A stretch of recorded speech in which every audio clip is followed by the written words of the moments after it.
শহীদ কারা? আসসালামু আলাইকুম ওয়া রাহমাতুল্লাহি ওয়া বারাকাতুহু। নাহমাদুহু ওয়া নুসাল্লি আলা রাসূলিহিল কারীম। আম্মা বা'দু ফাআউযু বিল্লাহি মিনাশ শাইতানির রাজীম। বিসমিল্লাহির রহমানির রহিম। রাসেল নামে এক ভাই প্রশ্ন করেছেন, শহীদ কারা? ইদানিং অনেকের মৃত্যুর পর তাদেরকে শহীদ বলে আখ্যা দেওয়া হয়। ব্যাপারটি কতটুকু সঠিক বলবেন কি? প্রিয় ভাই, রাসেলের উত্তরে আমরা বলতে চাই যে এ পৃথিবীতে আল্লাহর দ্বীনকে বাস্তবায়ন করতে যেয়ে অথবা বিজয়ী করতে যেয়ে কাফেরদের বিরুদ্ধে সশস্ত্র সংগ্রামে যে মুমিন ব্যক্তি নিহত হয় তাকে শহীদ বলে। আমি আবার বলছি, আল্লাহর জমিনে আল্লাহর দ্বীনকে বিজয়ী করতে যেয়ে কাফেরদের বিরুদ্ধে সশস্ত্র সংগ্রামে যে মুমিন ব্যক্তি নিহত হয় তাকে শহীদ বলা হয়।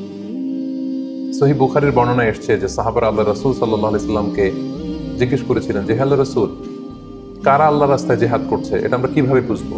তার উত্তরে আল্লাহর হাবিব সাল্লাল্লাহু আলাইহি ওয়াসাল্লাম বলেছিলেন, মান কাতালা লিতাকুনা কালিমাতুল্লাহি হিয়াল উলিয়া ফাহুয়া ফি সাবিলিল্লাহ।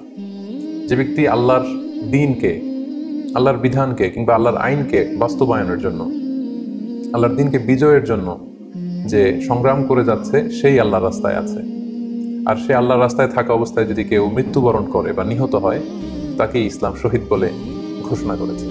তবে সেক্ষেত্রে একটি শর্ত রয়েছে, সেটি হচ্ছে দুনা গারাদিন মিন আগরাদিদ দুনিয়া।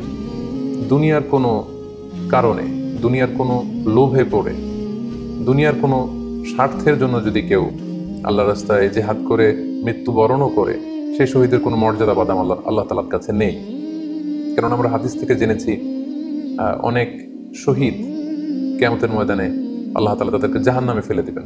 আল্লাহ বলবেন যে, তুমি তো দুনিয়াতে জিহাদ করেছিলে যে মানুষ তোমাকে বীর বলবে, মানুষ তোমাকে সাহসী বলে ঘোষণা দিবে, বাহাবা পাওয়ার জন্য তুমি জিহাদে অংশগ্রহণ করেছিলে এবং সেখানে নিহত হয়েছো। তো তুমি নিহত হওয়ার পরে মানুষ তো তোমাকে বীর বলেছে, বাহাবা দিয়েছে, সাবাস বলেছে। যে কারণে তুমি এই জিহাদে অংশগ্রহণ করছো সেটা দুনিয়াতেই তুমি পেয়েছো। তো আমার কাছে তুমি কি চাও? আমার কাছে তোমার জন্য কিছু নেই। Go to the hell fire, জাহান্নামে যাও। তাকে আল্লাহ তাআলা উপর করে জাহান্নামে নিক্ষেপ করবেন। তো এজন্য শর্ত হচ্ছে যে দুনিয়ার কোনো স্বার্থে নয়, শুধুমাত্র কেবলমাত্র আল্লাহর দ্বীনকে আল্লাহর জমিনে বিজয়ী করার জন্য যদি কেউ সশস্ত্র সংগ্রামে নিহত হয়, তাদেরকে শহীদ বলা হয়। এখন প্রশ্ন হচ্ছে, যারা কাফেরদের বিরুদ্ধে জিহাদ করতে যেয়ে যুদ্ধে নিহত হলো, তারা শহীদ, তারা ছাড়া কি আর কেউ শহীদ হতে পারবে না? এই প্রসঙ্গে আমরা বলবো যে বেসিকলি ইসলামী শরিয়াতে শহীদ দুই ধরনের। ইবনু হাজার আল আসকালানি উনিও শাহাদাতের প্রকারভেদ করতে যেয়ে বলেছেন যে শহীদ দুই প্রকার। একটা হচ্ছে শাহিদুদ দুনিয়া ওয়াল আখিরা, যেটা আমরা বলেছি যারা আল্লাহর রাস্তায় নিহত হয়েছে তারা। আরেকটা হচ্ছে শাহিদুল আখিরা, যারা দুনিয়াতে আল্লাহর রাস্তায় নিহত হয়নি কিন্তু পরকালে তারা শাহাদাতের মর্যাদা লাভে ধন্য হবে। প্রথম প্রকার হচ্ছে শাহিদুদ দুনিয়া ওয়াল আখিরা, যেটাকে আমরা বলি শাহাদাতে হাকিকি, মানে প্রকৃত শহীদ। এরাই হচ্ছে মূলত শহীদ। এদেরকে আল্লাহ তাআলা মৃত বলতে নিষেধ করেছেন। আল্লাহ তাআলা বলেছেন, ওয়ালা তাকুলু লিমান ইউকতালু ফি সাবিলিল্লাহি আমওয়াত বাল আহইয়া ওয়ালাকিন লা তাশউরুন। যারা আল্লাহর রাস্তায় জীবন দিয়ে নিহত হয়েছে তাদেরকে তোমরা মৃত বলো না, বরং তারা জীবিত। অন্য এক আয়াতে এসেছে, বাল আহিয়াউন ইনদা রাব্বিহিম ইউরযাকুন। তারা জীবিত এবং আল্লাহর কাছে তারা রিজিক প্রাপ্ত, আল্লাহ তাআলার পক্ষ থেকে তারা রিজিক প্রাপ্ত। তাদের মর্যাদা আল্লাহ তাআলার কাছে এত বেশি যে তাদেরকে নিহত হওয়ার পরে কোনো জানাজার আগে গোসল দিতে হয় না। তাদের রক্তাক্ত দেহটাকেই সরাসরি জানাজার পরে দাফন করে দিতে হয়, কেননা সেই ঝরঝরে রক্ত নিয়ে তারা সেদিন কিয়ামতের দিবসে আল্লাহ তাআলার দরবারে তারা হাজির হয়ে যাবে। এবং আমরা যদি কোরআনের দিকে তাকাই, কোরআন আমাদেরকে জানিয়েছে, আনআমাল্লাহু আলাইহিম মিনান নাবিয়্যিন ওয়াস সিদ্দিকিন ওয়াশ শুহাদাই ওয়াস সালিহিন। মানে সবচেয়ে শ্রেষ্ঠ তাবাকা বা দারাজা হচ্ছে নবীদের দারাজা, নবীদের পরে হচ্ছে সিদ্দিকিনদের দারাজা, এবং সিদ্দিকিনদের পরেই যাদের মর্যাদা আল্লাহ তাআলার কাছে সবচাইতে বেশি তারা হচ্ছে শুহাদা। এজন্য প্রতিটি মুমিনের জীবনের আকাঙ্ক্ষা বা তামান্না থাকা উচিত তারা যেন শাহাদাতের মৃত্যু আল্লাহ তাআলার কাছে কামনা করে। এবং আমরা যদি সাহাবাদের জীবনের দিকে তাকাই, তাহলে দেখবো ওনারা সবসময় আল্লাহ তাআলার কাছে শাহাদাতের মৃত্যু কামনা করতেন। সাইয়েদনা ওমর ফারুক রাদিয়াল্লাহু তাআলা আনহু আল্লাহ তাআলার কাছে সবসময় শাহাদাতের মৃত্যু চাইতেন। সহিহ বুখারীর বর্ণনায় এসেছে, ওমর ফারুক রাদিয়াল্লাহু তাআলা আনহু দোয়া করতেন আর বলতেন, আল্লাহুম্মা রযুকনি শাহাদাতান ফি সাবিলিক ওয়াজআল মাউতি ফি বালাদি রাসূলিক। মানে হে আল্লাহ, আপনি আমাকে শাহাদাতের মৃত্যু নসিব করুন এবং আপনার প্রিয় হাবিবের শহর মদিনা শহরে আমার মৃত্যু আপনি নসিব করুন। এবং আমরা যদি ওমর ফারুকের জীবনের দিকে তাকাই তাহলে আমরা দেখবো যে উনি শহীদী মৃত্যু লাভ করেছিলেন। একজন অ্যাসাসিনেটরের মাধ্যমে আত্মাইর আঘাতে তিনি শহীদ হয়েছিলেন এবং আল্লাহ রাসূল সাল্লাল্লাহু আলাইহি ওয়াসাল্লামের পাশে আবু বকর রাদিয়াল্লাহু তাআলা আনহু কবর, তার পাশেই কিন্তু ওমর ফারুকের কবর। তার মানে মদিনাতেই তিনি আল্লাহ রাসূল সাল্লাল্লাহু আলাইহি ওয়াসাল্লামের পাশে মৃত্যুবরণের পরে শোয়ার সৌভাগ্য তিনি অর্জন করেছেন। তাহলে এই আলোচনা থেকে আমরা বুঝলাম যে প্রকৃত শহীদ হচ্ছে যারা আল্লাহর রাস্তায় নিহত হয় এবং এর মর্যাদা আল্লাহ তাআলার কাছে অনেক বেশি। কিন্তু এই শাহাদাতে হাকিকি বা প্রকৃত শহীদ ছাড়াও আরো অনেক মৃত ব্যক্তিকে আল্লাহ রাসূল সাল্লাল্লাহু আলাইহি ওয়াসাল্লাম শহীদী মৃত্যুর সুসংবাদ দিয়েছেন। তারা জেহাদে অংশগ্রহণ করেনি, তারা কাফিরদের আঘাতে নিহত হয়নি, তারা প্রকৃত শহীদ নয়, কিন্তু কিয়ামতের দিন তারা শাহাদাতের মর্যাদা লাভ করবে। তারা কারা? এ ব্যাপারে আমরা সহিহ মুসলিমের একটি হাদিস এখানে উল্লেখ করতে চাই, যেখানে আল্লাহ রাসূল সাল্লাল্লাহু আলাইহি ওয়াসাল্লাম সাহাবাদেরকে জিজ্ঞেস করেছেন, মা তাউদ্দুনা শাহিদা ফিকুম, ওহে সাহাবারা তোমরা কাদেরকে শহীদ বলে মনে করো? সাহাবারা বললেন যারা আল্লাহর রাস্তায় নিহত হয় তারা শহীদ। তখন আল্লাহ রাসূল সাল্লাল্লাহু আলাইহি ওয়াসাল্লাম বললেন, ইন্না শুহাদা উম্মতি ইদান লাকালিল, এরকম হলে তো আমার উম্মতের মধ্যে শহীদদের সংখ্যা একেবারে কম। যারা জেহাদের সুযোগ পাবে না, জেহাদের ময়দানে কাফিরদের বিরুদ্ধে সশস্ত্র সংগ্রাম করে যারা নিহত হওয়ার সুযোগ পাবে না, তাহলে তো তারা শহীদ হতে পারবে না। সাহাবারা এই কথা শুনে বললেন, ইয়া রাসূলুল্লাহ তাহলে কারা শহীদ আপনি বলেন। তখন আল্লাহ রাসূল সাল্লাল্লাহু আলাইহি ওয়াসাল্লাম বললেন যে যারা আল্লাহর রাস্তায় নিহত হয় তারা তো শহীদ বটেই, পাশাপাশি ওমান মাতা ফি তাউনি ফাহুয়া শাহীদ, মহামারীতে যারা মারা যায় তারাও কিন্তু শহীদ।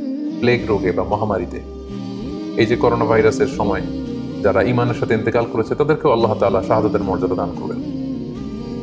ওমান মাতা ফিল বাতনি ফাহুয়া শাহীদ, পেটের পীড়ায়, পেটের কোনো রোগে যদি কেউ আক্রান্ত হয়ে মারা যায় সে কিয়ামতের দিন শাহাদাতের মর্যাদা লাভ করবে।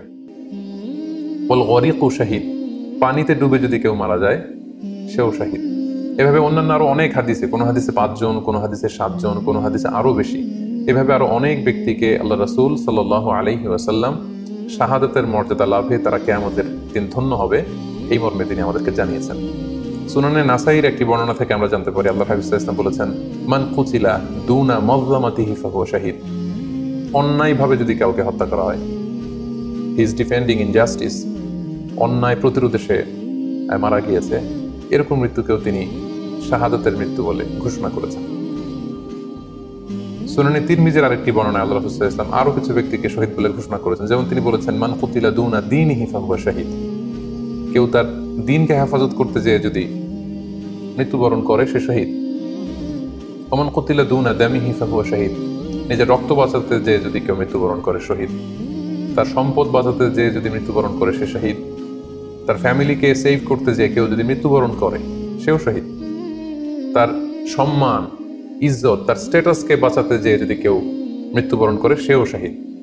আরেক বর্ণনায় আমরা জানতে পারছি আল্লাহ রাসূল সাল্লাল্লাহু আলাইহি ওয়াসাল্লাম বলেছেন, ওয়া সাহিবুল হাদমি ফাহুয়া শাহীদ, অর্থাৎ ধ্বংসস্তূপের নিচে চাপা পড়ে যদি কেউ মারা যায় বা কোনো দেয়ালের নিচে চাপা পড়ে যদি কেউ মারা যায় সে শহীদ। ওয়া সাহিবু যাতিল জানবি শাহীদ, অর্থাৎ ফুসফুসের কোনো রোগে, লেটস সে লাং ক্যান্সারে যদি কেউ মারা যায়, ফুসফুসের কোনো ভয়ানক রোগে যদি কেউ মারা যায় সে শাহীদ, শহীদের মর্যাদা পাবে। আল হারিকু শাহীদ, আগুনে পড়ে যদি কেউ মারা যায় সেও শহীদ।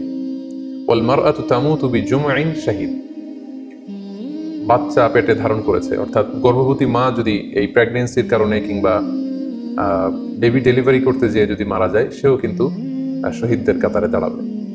এভাবে আমরা বিভিন্ন হাদিসের আলোকে এবং আল্লাহ রাসূল সাল্লাল্লাহু আলাইহি ওয়াসাল্লামের সুসংবাদ বাণীর আলোকে আমরা বুঝতে পারি যে আল্লাহ রাস্তায় যারা জেহাদ করে আল্লাহর দ্বীনকে বিজয়ী করতে যে মৃত্যুবরণ করেছে তারা হচ্ছে প্রকৃত শহীদ। তাদের মর্যাদা আল্লাহ তাআলার দরবারে অনেক অনেক বেশি। কিন্তু এই শহীদ ছাড়াও আরো অনেক ধরনের মৃত্যুকে আল্লাহর হাবিব সাল্লাল্লাহু আলাইহি ওয়াসাল্লাম শাহাদাতের মৃত্যুর সাথে ঘোষণা করেছেন। সো যারা জেহাদে মারা গেল তারাই শহীদ, বাকিদেরকে শহীদ বলা যাবে না, এই কথাটি ঠিক নয়।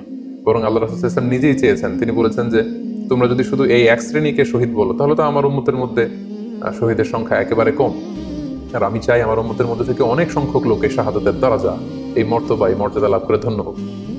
তাই আমরা যে কেউ একটি বর্ণনার কথা বললাম, এছাড়াও আরো অনেকগুলো বর্ণনা আছে এই ধরনের মৃত্যু যারা বরণ করেছে, লেটসে পানিতে ডুবে, আগুনে পুড়ে, পেটের পীড়ায়, নিজের সম্পদ বাঁচাতে যে, অন্যায়ের প্রতিরোধ করতে যে, সন্তান ভূমিষ্ঠ করতে যে, এরকম যত ধরনের মৃত্যু রয়েছে এ ধরনের মৃত্যুকে আল্লাহ রাসূল সাল্লাল্লাহু আলাইহি ওয়াসাল্লাম শহীদী মৃত্যু বলেছেন।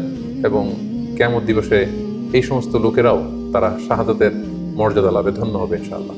আশা করি প্রশ্নের উত্তর আপনি পেয়েছেন।